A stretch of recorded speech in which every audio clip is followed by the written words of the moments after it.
Ustadz tahu bedanya mendidik dengan ngajar? Kalau mengajaran itu kita mentransfer pengetahuan, kalau pendidik kita memberi contoh uswatun hasanah. Jadi kita sepakat dulu ya, ngajar itu menyampaikan. Betul ya. Menyampaikan, ada dalilnya, ada Qur'annya. Kalau konteksnya tahfidz, kita ajarkan mereka ngaji, alif ba ta, tajwid, ngajarkan. Oke, ngajar itu. Ya, betul. Oke. Kalau pendidikan itu gampangannya aplikasinya.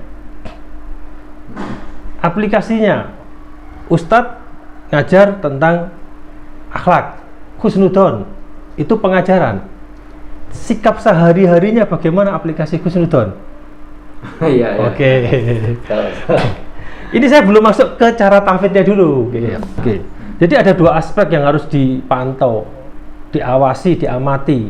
Aspek satu ngajar, aspek dua didik. Karena orang menghafal Quran itu hubungannya sama otak. Oke, kita bicara pengajaran dulu. Standar lah, ngajar ngaji itu saya kira standar.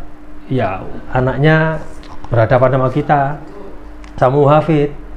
Ada namanya tasmi, ada simaan, ada jusiyah.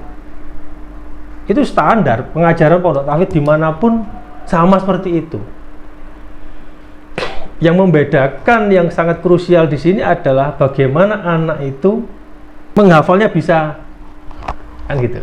Menghafalnya bisa sip gitu. Kasih contoh aja lah. Ustadz kalau bad mood bisa nggak ngapal? Ini menghafal, saya nggak bicara menghafal Al-Quran, menghafal. Ya, kalau sedang bad mood ya. Membacanya dengan gimana sebagai menghafal. Sekarang jam 3 pagi anak dibangunkan dengan tanda kutip tidak baik. Itu sudah pasti bad mood, hilang sehari. Jadi poin pertama adalah kita jaga moodnya mereka. Mood dia, mood dulu, moodnya di pondok maupun moodnya tidak di pondok, di luar. Pasti ya, namanya anak itu kan pasti berhubungan dengan orang tuanya. Kita bicara mood di pondok, berhubungan dengan ustadz, mood di luar pondok. Mereka pasti tahu kondisi orang tuanya lagi ngapain, mau kemana. Nah, kalau anak itu moodnya sudah baik, gampang lah itu pasti hafal hukumnya. Satu mood. Ada pertanyaan di sini Kak mood? Oke, mood ya, ini masih bicara mood. Mood ya, kan segi anak itu kan beda-beda ya, si A, si B, si C. Sekarang mood, yang lain belum, yang lain akan mood gitu. Nah, untuk menumbuhkan moodnya santri itu tadi jam 3 ya. Itu bagaimana? Kan kita harus membentuk sistem anak ini bangun tidur harus mood. Nah, itu pasti ada gerakan di situ. Kalau bahasanya adalah bagaimana agar kita menumbuhkan anak agar mood, itu kalimat yang benar tapi kok aneh gitu ya. Harusnya dibalik, bagaimana anak itu biar tumbuh mood. Memang berbeda antara menumbuh kembangkan anak dengan mencetakkan seperti itu. Anak itu biar tumbuh sendiri. Nah, sekarang kita sebagai orang tua yang di sini, contoh anak bangun tidur, namanya orang bangun tidur, kalau bangunnya aja sudah dibentak. Bahasa gampangnya gitulah ya. Saya kan nggak perlu saya cerita yang panjang kan. Siapapun orang kalau masih tutup mata, tahu-tahu, woi bangun, itu pasti bad mood. Sekarang bagaimana cara bangunkannya? Ya pertama langkahnya kita ada ustadz yang bangunkan, lampu dinyalakan dulu, 10 menit sebelum dibangunkan. Ustadznya datang, sentuhlah dia. Ayo mas bangun, waktunya sholat tahajud. Ada tahapan-tahapannya. Kalau mereka sudah terbiasa, anggap aja udah 1 bulan di pondok, itu hukumnya sudah pasti bangun, gitu loh. Sudah pasti bangun, dinyalakan lampu sudah pasti bangun. Nggak perlu ada bentaan atau ancaman yang nanti berakibat mood. Ini 1 titik jam 3 pagi, ini bisa panjang itu ceritanya nanti. Dari 1 hari, jam 3 sampai mau tidur lagi kan pengaruh besar. Makanya di pondok sini, pondok tahfidz Karangmojo itu saya membedakan antara yang bangunkan itu security, bukan ustadz. Memang sih sejatinya itu tugasnya ustadz, musrifnya. Tapi saya nggak bisa membayangin secara psikologis musrifnya yang di situ dia mulai pagi sampai malam. Musrif kan manusia. Dia baru selesai urusan dengan kesantrian, pengajaran jam 9 malam. Ustadznya, musyrifnya tidur. Jam 2, setengah 3 dia harus bangun. Jadi untuk mengurusi mood tadi itu saya juga jaga dulu ustadznya. Memang kewajiban ustadznya, tapi secara psikologis tidak bisa. Makanya saya backup oleh namanya security, namanya Pak Randika sama Pak Beni. Karena apa? Dia kerjanya hanya malam tok, 2 hari sekali. 2 hari kerja, 2 hari libur. Dan itu pun mulai jam 5 sore sampai jam 5 pagi. Titik kritikalnya di security tadi. Security yang kritikal yang dia adalah pagi yang jam 3 itu. Secara fisik, psikologis dia sabar. Oke, silakan. Tentang security, cara membangunkan, kemudian Ustaz tadi ya. Misalnya emang bertanggung jawab penuh, kemudian security adalah petugas untuk membangunkan. Nah, ini misal nih dalam satu asrama kan ada macam kamar ya. Ada anak yang tertidur, nggak bisa dibangunkan. Security bertanggung jawab untuk membangunkan. Itu bagaimana tentang anak 1 atau 2 itu? Sekarang pertanyaannya, anak itu, kalau pertanyaannya adalah ini anak nggak mau bangun, kalau pertanyaannya gitu aja, ya biarin aja nggak bangun. Oh, nggak bangun loh. Berarti kewajiban. Bentar, sabar dulu. Kewajiban security membangunkan. Dia tidak punya target untuk bangun. Saya tidak pernah bilang security saya kasih target bangun. Tapi SOP-nya dia harus membangunkan. Loh, kok anak itu tidur bagaimana? Ingat, ada 3 orang yang nggak dihisap. Maaf. Tidak dicatat amalnya. Orang gila, orang tidur, sama anak belum balik. Tidur dia. Asal tidur ya, Tat. Bukan bermalas-malasan ya. Tidur, biar aja tidur. Tapi kok sepertinya tidak mungkin lah kalau nggak bangun itu. Bayangin dia jam 3 temannya sudah pada bangun, sudah mandi, dia tidur. Kok enggak lah, kok tidur ya? Kalau bermalas-malasan, oke, panjang lagi ceritanya. Oke ya. Oke. Oke, lanjut yang Batman tadi. Yang mood sama Batman. Oke. Dari pagi sudah mood. Kalau udah mood enak, karena jam 3 itu ingat doa makbul itu kan tahajud 2/3 malam. Itu pas posisi untuk anak berdoa. Doa itu kan bisa jadi dia murojaah. Tidak harus berdoa ya Allah saya minta ini kan tidak harus seperti itu. Dia murojaah. Atau gampangannya belajar jam 2/3 malam itu mancep. Di sini makanya pagi itu harus mandi, Tat. Jam 2:30 kan 3/4 kan dia sudah di masjid mereka itu. 2:30 harus sudah mandi. Sholat tahajud. Betul. Itu mau melanjutkan persiapan. Iya. Persiapan murojaah si ada dan lain-lain. Kenapa kok harus mandi? Ingat, ada anak MA di sini yang sudah masuk ke peralihan balik. Kalau kita nggak nyuruh mandi, dia tidur tadi dalam keadaan sudah baru mimpi.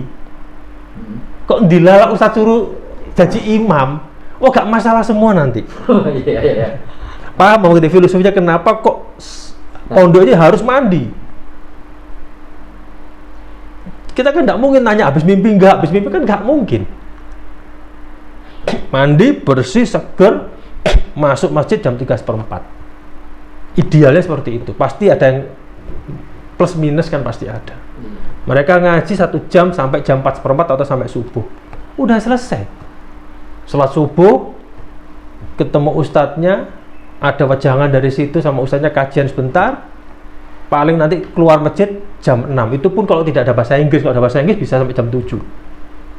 Setelah itu dia masuk ke sama makan dan lain-lain. Itu. Ada pertanyaan lagi. Itu dari 1 mood ya. Mood. Panjang ini. Pertama mood. Melanjutkan tadi tentang menghafal di anak yang dari 0. Nah, kembali ke situ. Bagaimana mengatasinya? Dari anak yang baru daftar ke sini, misalkan pondok, punya anak ini belum bisa menghafal, bahkan membaca Al-Quran belum bisa. Nah, di pondok ini bagaimana untuk menangani anak khusus seperti ini? Itu kalimat yang sering saya dengar. Bagaimana nangani anak yang nggak bisa atau belum bisa? Kalau di perspektif saya itu aneh. Ya itu tadi itu, kalau anak itu sudah nyaman, sudah mood, mereka itu pasti jalan.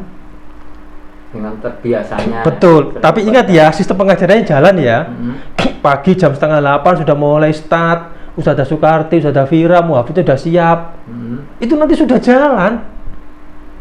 Tidak ada spesial, tidak ada takasus, tidak ada khusus, hal khusus di situ tidak ada sudah. Oh iya, iya. Karena bahasanya adalah mereka itu akan belajar sendiri. Kita hanya sebagai manajer aja, mengamati aja. Muhafidnya sudah datang, ada masalah di mana? Ayo tasin. Coba Mas, kamu tasin 30 menit, kamu ngaji 30 menit, 1 jam saya dengarkan. Itu pasti bisa. Sederhana aja, Tat. Ustadz lihat anak kecil. Ya. Anak kecil yang belum bisa jalan. Pertanyaan simpel. Apa langkah orang tua agar anak itu bisa jalan? Bingung kan? Sederhana aja. Bener dong. Ada anak kecil belum bisa jalan. Iya, iya. Yang mesti digendong ini ya. Pertanyaan kan sama dengan itu. Apa langkahnya pondok agar anak itu bisa ngaji kan gitu? Sekarang saya balik, ngaji itu sederhana. Apa langkah orang tua agar anak itu bisa jalan?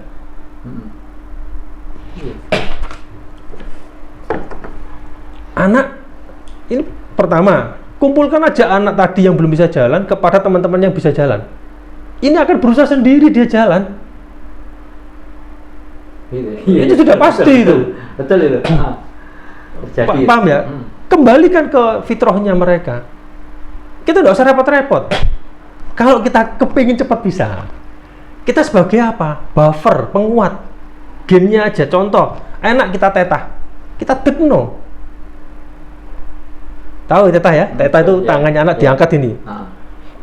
Inilah pengajarnya, inilah muhafidnya, inilah Ustazah Sukarti, Ustazah Fira, Ustadz Andi. Ngedek tok. Pertanyaannya, kenapa dia mau ngedek? Karena dia moodnya baik. Bangun tidur fresh, makan terjaga, gizi terjaga. Orang tuanya tinggal ngedek tok, tek. Oke. Tahu ya filosofinya ya? Oke, monggo. Nah, ini udah paham ya. Kemudian sudah mood, sudah mulai semangat, mulai melangkah. Nah, kemudian ini anak-anak itu kan setoran ya, setoran hafalannya, bacaannya, ke muhafiznya. Kalau di pondok Tahfidz Al-Quran Karamah ini bagaimana sampai nantinya ke juz'iyah? Pertanyaannya Ustadz itu sistem pengajaran terus. Oh, iya, pengajaran itu akibat, Tat. Mereka baik, mereka itu pasti baik, pasti ya, pasti, gitu loh. Saya bilang mereka pasti baik. Sama dengan ikan lempar aja ke air pasti bisa berenang, burung pasti bisa terbang. Yang membedakan adalah kalau kita bicara sama-sama burung, ada yang cepat, ada yang santai. Kok bisa ini cepat, ini santai? Ada sistem pendidikan di situ. Semua pondok tahfidz itu sama, pokok pengajaran seperti itu. Oh gitu ya. Ya standar lah, murojaah, simaan, juz'iyah, tahfidz itu standar. Jadi pertanyaannya bagaimana anak itu bisa, bukan sistem pengajaran ya, tapi bagaimana? Coba Ustadz lihat lah, Ustadz kan kepala sekolah di sini. Ustadz tahu lah, anak sini mulai nol, ada yang baru ikro, ada yang baru tajwid. Iya, betul. Tapi alhamdulillah sampai 22 juz ada. Mungkin. Iya. Ada yang baru masuk 9 bulan, masuk sini masih tasin 6 bulan, sekarang sudah 3 juz. Saya kira Ustadz pegang datanya. Apa yang dilakukan? Karena dari tadi mood, gizi terpenuhi, olahraga terpenuhi, selesai. Oke, berarti anaknya dulu ya, di apa kan namanya? Didik dulu lah. Ya, didik dulu. Akhlaknya baik itu, akhlak itu apa sih? Ini panjang lagi ceritanya. Akhlak itu apa sih? Anak itu dididik dulu. Orang itu kalau makan bergizi, bukan makan kenyang ya, makan bergizi, ini tuh pasti jalan. Memang di pondok itu ya, kan ada nih pondok itu makannya itu selengseran, misalkan bareng-bareng gitu. Kan Anda juga tentu, Anda suka makannya diambilkan gitu.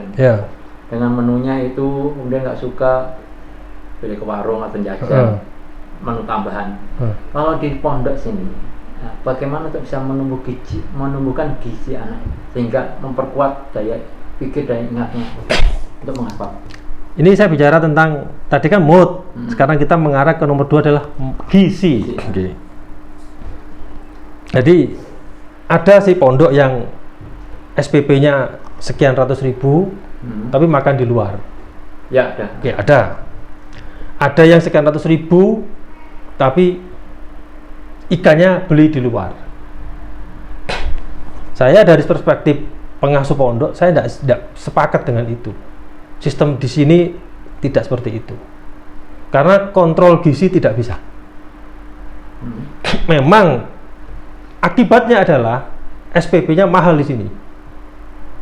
SPP-nya mahal karena coba kita hitung aja lah, satu kali makan kok di Ponorogo anggap aja lah 10.000. Enggak, paling murah. Paling murah. Ada ikannya tak? Belum tentu. Belum tentu, ya kan? Belum tentu ya 10.000. Sehari 30.000 tak? Sebulan 900.000. Untuk biaya makan angka 900. 900. Kita bicara di warung, standar warung ya. Gitu ya. Standar warung 900.000. Belum nanti dihitung laundry-nya. Belum nanti ada internetnya. Kita nanti diskusi lagi tentang internet, HP dan lain-lain ya, itu nanti ya. Makan. Sekarang pertanyaannya adalah kenapa gizi itu harus terpenuhi? Orang kalau kelebihan gizi, kelebihan protein atau kelebihan lemak, ngantuk jatuhnya. Ngantuk. Coba aja Ustadz makan kenyang, jatuhnya ngantuk. Iya, terkadang gitu. Kurang makan, loyo. Betul. Oke, makannya pas, kena MSG lemes. Ya pasti. Orang itu tidak bisa membedakan antara lemas dengan malas. Taunya saya lagi malas ngaji. Padahal lemas itu. Asupan gizi tidak masuk. Cobalah Ustadz makan kerupuk sak black gitu, sak karwa, sak apa toples aja. Kenyang. Atau mungkin makan pakai bakso lah. Meskipun saya juga suka bakso, kan gitu. Kenyang. Tapi lemas. Akhirnya malas. Sebagai pendidik itu harus bisa membedakan anak ini malas atau lemas. Kembali ke gizi. Gizi itu harus pas. Bagaimana mengukur pas? Bisa diukur dengan tinggi santri. Oke, tinggi santri. Berat badan santri, ada hitung-hitungannya. Bandingannya ya. Keluar protein. Protein ada hewani, nabati. Ada sayur. Oh, itu ada matematikanya, ada ahli gizi di sini. Oh, di sini. Ya. Sudah siap ya. Ya. Saya tidak pada posisinya. Tiap 3 bulan, 4 bulan sekali, anak masih ditimbang. Timbangan nanti jatuh dimakan. Konteks makan. Gizi loh, ini pasti gizi saya bicara. Ulangi lagi, kelebihan gizi ngantuk, kurang gizi lemas, kebanyakan garam pasti lemas. Tadi kan saya bilang, makanya anak kok bisa ngaji sekian lama, tahan sekian lama, semangat. Tadi pertama mood, kita bicara kedua gizi. Masih belum selesai, Tat. Sabar. Lanjut. Makan itu juga nggak ngawur, Tat. Makan. Gimana? Ada jamnya, Tat. Oke. Kita bicara pagi jam 7 anak-anak makan. Jam 6 pagi lah sampai jam 7 makan. Makan kalau insya Allah di pondok sini, Pondok Tauhid Karangmojo, pesantren Tauhid pasti bergizi. Setiap makan ada ikannya atau telur atau fish atau ayam. Daging ada.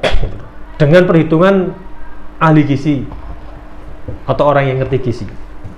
jam 7. Kalau overlap nggak boleh, Tat. Karena apa? Kenapa kok jam 6? Karena dapur masaknya jam 3.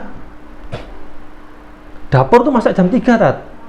Disajikan ke meja prasmanan itu kurang lebih jam 5. Sudah siap di meja prasmanannya santri. 2 jam, maksimum 3 jam harus habis makanan. Kalau enggak, sudah tanda kutip sudah enggak layak makan. Bukan tidak bisa makan tadi ya. Tidak layak makan. Dimakan, apakah kalau dimakan keracunan? Oh, enggak. Cuma rekomendasinya harus 2 jam setelah dihidangkan. Maksimum jam 7. Anak harus makan. Setelah pasti makannya di samping bergizi dan bersih, jam 9 nanti sama orang dapur diangkat, dibersihkan. Mereka dapur jam 10 masak. Jam 11 selesai, dihidangkan lagi jam 11. 11. Jam 1 maksimum terakhir jam makan. Jam makannya nanti jam 12 sampai iya. Lebih dari itu udah enggak bisa dimakan. Memang dimakan bisa sih ya. Kan akibatnya nanti panjangnya ada. Terus Bu dapur akan masak lagi sampai sekitar jam 3 sore. Dihidangkan jam 4, jam 5.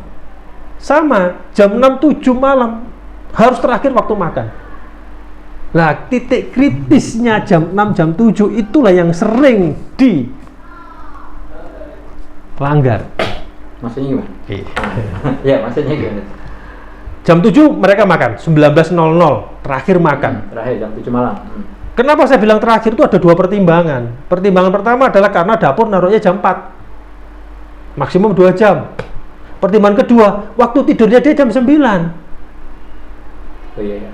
Jadi makan malam. Bahasa kasarnya anak itu tidur benar-benar tidur, di samping mata tidur, telinga tidur, otak tidur, perut juga tidur. Oh iya. Kalau mereka maaf ngelanggar baru makan jam 9 malam, dia tidur jam 9, berarti yang tidur matanya, otaknya, perut tidak tidur. Bekerja malah mengolah makanan. Perut baru tidur 2 jam setelah makan, jam 12. Memang dilihat anaknya tidur, tapi perutnya nggak tidur, giling lah bahasanya, gampang bahasanya giling. Jam 12, si perutnya baru tidur, dibangunkan setengah 3. Standar tidur minimal 5 jam, 6 jam. Pasti berontak anak, teriak-teriak pasti. Makanya kalau lebih dari itu, pondok akan bahasa kasar itu melarang makan. Terakhir makan jam 7. Makan, minum susu, minum air putih bebas. Minum susu terakhir jam 7 malam. Karena tidurnya, ini bicara gizi, bicara makanan, jam waktu makan, kita atur di situ, Tat. Berarti makanan itu pengaruh besar terhadap perkembangan santri tadi. Gizinya tadi ya. Dan makan jamnya juga. Iya. Sehingga sampai bangun tidur. Betul. Sehingga anak itu masuk sini belum bisa. Yo, gimana moodnya dijaga, gizi makanannya bener, sudah jalan pasti. Nah, cuma namanya anak-anak berbeda. Ada si A speednya kenceng, si B 50%, si C 90%, si D speednya pasti berbeda karena anak yang berbeda. Oke. Untuk kembali ke menu tadi. Oke, silakan. Mengatasi apakah anak itu semuanya suka dengan menu itu? Dan seandainya ada santri atau tidak suka dengan menu hari, misalkan hari Selasa atau hari Rabu ya, dimakan siang, itu mengatasi pondok gimana? Setiap hari Selasa menunya itu ya makan apa enggak? Pertanyaannya, dia tidak suka makan hari Selasa, gampangnya gitu ya. Tidak suka makan tuh karena apa? Karena tidak enak, atau karena jenuh. Nah, kan beda lagi ceritanya. Iya. Itu di sini saya bilang pendidikan udah bisa mengamati. Kalau jenuh insya Allah enggak, 2 minggu sekali dirubah menu itu. Menunya berubah. Oh iya, berubah. Harus dirubah. Udahlah, kok tiap hari makan pecel pasti bosan. Iya. Biarpun bergizi pasti bosan. Oke. Kenapa dia nggak suka? Yang pertama bosan, jenuh kan? Solusinya kita rolling. Kedua, terus kenapa dia nggak mau makan? Cek dia dulu sebelum makan itu dia kemasukan makanan apa. Oh gitu ya, pengaruh ya. Nah, gini Tat, sampai makan siang Aha. jam 1 Iya. sudah disiapkan istri. Jam 12 ketemu saya ajak makan dulu sampean. Sudah lah, penuh. Meskipun dimakan tapi sambil melotot kan. Iya, iya, iya. Oke, oke. Itu yang kedua. Yang ketiga, ini dilihat dulu tipikalnya. Kalau dia anak baru masuk, nah ini yang sering terjadi. Di rumah nggak suka sayur, Ya, wah. ya, nggak suka sayur karena begini-begini, nggak suka makan nanas karena begini buah. Kalau makan buah kacang apa biji kacang nanti jerawatan, itu kan budaya dari rumah. Insya Allah banyak proses akan hilang, Oke. akan hilang itu. Oke, lagi sisi cukup ya. Nah ini di pondok itu kan macam-macam santri, jenisnya macam-macam, karakternya macam-macam. Kan yang dihadapi lembaga pendidikan itu sekarang itu ada ya apa ini temperamen, ya kan? Ada stang, apa namanya? Apa itu? Murut tangan. Ya pasti di moro tangan, wali, santri, waktu orang tuanya pernah mukul, itu terjadi kan. Kemudian ada lain apa ya namanya jenisnya? Minta kalau diturutin, itu apa namanya itu? Tantrum. Tantrum, betul. Nah, itu ada nggak di pondok ini? Pasti ada. Pasti ada. Nah, Pasti cara ada. mengatasinya bagaimana? Karena ini PR banget kalau lembaga pendidikan baik madrasah atau sekolah yang di luar umum itu pasti terjadi. Sekarang dari awal saya sudah bilang bahwa ngurus pondok itu sejatinya hakikatnya ngurusi mendidik, hakikatnya bukan ngajar. Bukan ngajar, ngajar itu hanya praktek dari teorinya. Anak temperamen atau tantrum itu anak itu apa mungkin salah sih? Kan nggak mungkin anak itu salah. Wong Allah tidak nyatet dosanya loh. Kan itu gimana pelajaran dasar lah ya, berdasar pondok itu kan ada 3 golongan. Saya ulangi lagi, ada 3 golongan orang yang nggak dicatat amalnya. Orang gila, orang tidur, sama belum balik. Udah, itu selesai. Pernah Umar bin Khattab bilang kok pengen lihat anaknya, pengen lihat bapaknya lihat anaknya kan gitu kan? Ya. Oke. Itu bahasanya Umar. Kalau bahasa saya, anak temperamen atau tantrum itu ngoco. Sate pendidik. Cermin tuh, lihat di cermin itu, lihat di cermin gini. Jadi anak temperamen itu kan akibat, bukan sebab. Tidak ada namanya anak temperamen itu, tidak ada. Sebab ya. Akibat. Akibat. Nah. Anak itu pintar ngaji. Ya. Itu sebab atau akibat? Akibat. Akibat. Anak itu mau ngaji. Itu sebab atau akibat? Akibat. Akibat. Anak itu malas. Sebab atau akibat? Akibat. Oke. Anak itu temperamen. Sebab atau akibat? Ya, akibat. Nah, sebabnya siapa? Ya orang terdekat. Siapa? Kalau di rumah ya orang tuanya. Kalau di pondok? Pondok ya gurunya. Oke. Berarti kalau ada problem di santri, tersangkanya siapa? Gak berani kan? Gak berani kan? Ya. Berani nggak? Ya pendidiknya di situ. Bilang aja ustadznya. Gitu. Loh, bener nggak? Betul, betul, betul. Betul. Mau bicara dari perspektif agama, 3 golongan tadi yang nggak dicatat amalnya, dari nasihatnya Umar bin Khattab, kok lihat bapaknya, kan cerminan bapak dengan anak, cerminnya bahasanya cermin. Dari mana-mana kita itu tidak usah lah ngurusi akibatnya. Anak pinter, bisa bahasa Inggris, bisa ngaji, bisa bahasa Arab itu akibat. Mau bangun pagi itu akibat, sebabnya diurusi. Oke, kita bicara anak itu temperamen, pasti orang tuanya keras. Kalau di rumah, kalau di pondok, anak itu temperamen, pasti ustadznya kaku, keras. Itu udah pasti, sudah. Pembulian dan lain-lain itu sebabnya temperamen. Temperamen kan suka marah. Iya. Suka marah. Pertanyaannya kenapa dia suka marah? Mungkin dia mendengar, melihat, merasakan dimarahin. Bilang aja nggak usah mungkin lah.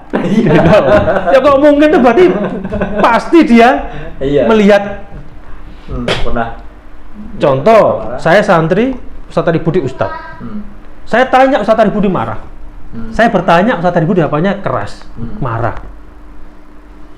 Saya sebagai santri pasti ngikuti polanya Ustadz Tari Budi kan? Iya. Iya. Iya pasti. Orang lain nyebut saya Enggak. temperamen, gitu loh. Jadi semua itu tercermin di ustadznya. Jangan bilang nggak mungkin. Ustadznya. Dan ini terjadi banget di mana-mana gitu. Banyak. Baik lingkungan keluarga. Ya terus karena apa? Kenapa kok terjadi seperti itu? Karena kurang bukan kurang komunikasi. Karena saya bahasanya tidak bisa komunikasi. Siapa ini? Ustadznya lah. Oh, iya. Ini yang salah ustadznya. Ini diskusi tentang konteks ini ya. Konteksnya ustadznya salah. Coba kasih alasan satu aja ustadznya benar. Ustadz santri, apapun klausalnya, apapun kasusnya, kasih satu contoh. Ustadznya bisa benar terhadap santri. Saya tinggal satu sebut aja. 3 golongan orang yang tidak ditulis dosanya. Orang gila, orang tidur sama anak. Apa mungkin santrinya salah? Enggak. Loh, faktanya dia salah. Oh bukan, dia bukan salah. Dia belum tahu. Belum tahu. Beda, belum tahu gitu loh. Sama Allah udah ditutup. Anak itu gak tak catat dosane. Anak itu anak itu tidak sholat dosa enggak?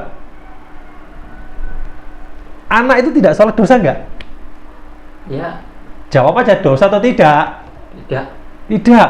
Ya itu dosa, Tat. Enggak. Coba gak dicatat oleh Gusti Allah kan itu. Maksudnya gini. Oke. Yang anak yang belum balik. Tidak ya. Ya. Yang sudah balik. Nah, kita diskusi anak itu balik.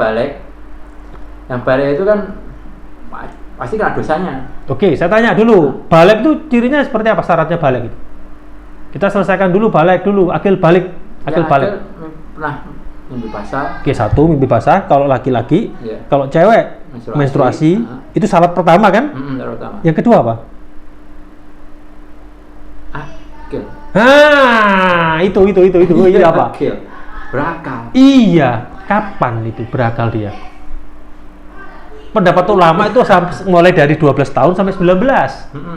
Beberapa macam pendapat ulama. Tidak fokus di satu umur. Iya, beda-beda. Kecuali kalau dia hamil ya, atau dia kawin itu beda lagi konteksnya ya. Kita tentukan aja biar kita santai. Belum balik dia selama di pondok ini, selesai. Kalau anak emang mendekati balik. Oh, sekarang jadi pertanyaannya, di saat anak tadi tidak sholat, anak ini dosa apa enggak? Dosa. Tapi gak dicatat. Yang balik belum berakal kan? Gak dosa kan? Tidak dicatat tapi Gusti Allah kan? Saya tanya, karena dia nggak sholat terus ustadznya bangun dengan penjalin, membangunkan dia, menyuruh santri tadi sholat dengan penjalin. Tahu penjalin ya? Rotan. Iya. Dipukul dia. Yang pasti dosa siapa? Ustadznya. Iya. Tapi konteksnya masuk kembali lagi ke pendidikan itu. Banyak ayat Quran itu yang kita dilindungi, Tat. Sama ayatnya itu. Al-Baqarah terakhir. Ya Allah, jika saya salah, jangan hukum saya. Oh, itu selesai. Ya Allah, ini saya buat contoh ekstrim tadi ya, anak nggak sholat ya. Anak nggak sholat sudah kita bangunkan, tetap begok nggak sholat. Ya sudah, anggap aja salah. Sama Allah sudah ditutup. Tenang, kamu nggak bakal saya hukum. Ini mendidik, ini banyak pegangan kita. Jika saya salah, ya Allah, jangan hukum. Salah itu apa? Kita sudah beraction, kita sudah bergerak, dan salah. Sama Allah tidak dihukum. Tapi kalau kita lalai bangunkan anak itu ben nggak sholat, oh ya nggak masuk itu lalai. Gitu ya, kembali ke tadi, apalagi. Jadi mendidik itu yang dipegang adalah ustadznya, termasuk saya sampai. Oke. Ada lagi pertanyaan. Anak ini Ini temperamen. Ya. Kedua, tantrum. Ada anak tantrum, pengen minta sesuatu, sampai nangis-nangis. Misalnya wajib atau memenuhi permintaannya. Ya, tantrum lah ya. Anak itu siapa sih? Definisi anak itu siapa sih? Apa ya? Sampai itu anak bukan? Anak. Saya anak. Santri anak. Anak terhadap siapa kan? Iya. Saya anaknya ibu saya. Sampai anaknya ibu sampean. Oke. Jadi tantrum itu intinya seperti inilah. Saya tidak tahu definisinya. Jadi si anak tadi punya keinginan dengan disertai ancaman terhadap orang tuanya. Minta sesuatu. Ya. Contoh kalimat ini. Ya, ancamannya gini loh. Saya tidak mau makan kalau nggak dibelikan ini. Oh ya, contohnya. Itu kan anak kecil. Atau dia nangis. Itu ancaman. Ya. Ancaman jangan perspektifnya orang dewasa ya, ancaman yang dipukul ya. Ini ancaman anak kecil-kecil aja lah yang mungkin umur 5 tahun, 6 tahun. Ngaput gini-gini. Nggak dibeliin. Atau kalau di mall sampai lihat sampai nangis guling-guling. Ya, pernah. Paham ya? Pernah terjadi ya, itu tantrum. Dia punya keinginan sesuatu dengan ancaman itu. Itu saya sebut ancaman. Mungkin kalau definisinya orang psikolog mungkin salah ya, enggak. Cuma konsepnya seperti itu. Itu hukumnya wajib tidak dipenuhi. Wajib tidak Dipenuhi. Kalau dipenuhi akibatnya? Ya pasti dia akan menggitukan lagi. Lebih besar. Oh ya pasti. Sekarang dia umur 5 tahun, dia nangis guling-guling. Nanti umur 7 tahun, ngaprut, gak ngomong sama mama papanya. Oh, lebih besar permintaan. Terus, semakin umur semakin besar. Di pondok sama, anak tantrum wajib tidak dipenuhi. Disertai ancaman ya. Yeah. Kecuali kalau dia datang minta baik-baik, disertai dengan prestasinya dia, itu hukumnya wajib dipenuhi. Okay. Kembali saya. Berarti bisa disebut dengan prestasi dia mau sesuatu. Ribet ya, bahasanya gitu. Bahasanya gitu. Okay. Atau bahasa halusnya tawasul. Ngundat. Ya Allah, aku pernah berbakti, pernah begini loh, saya minta ini loh. Kan itu kan? Ya, itu doa pun bisa. Itu tawasul kan itu? Itu kan pengajaran. Iya. Prakteknya. Prakteknya. Paham ya? Iya. Betul. Emang banyak ya. Orang itu hanya bisa mentransfer pengetahuan, prakteknya itu tidak disampaikan. Betul. Justru pesantren itu kerennya di situ. Gitu loh. Karena 24 jam gitu. Oke, tantrum sudah. Apa lagi? Apalagi? Temperamen sudah.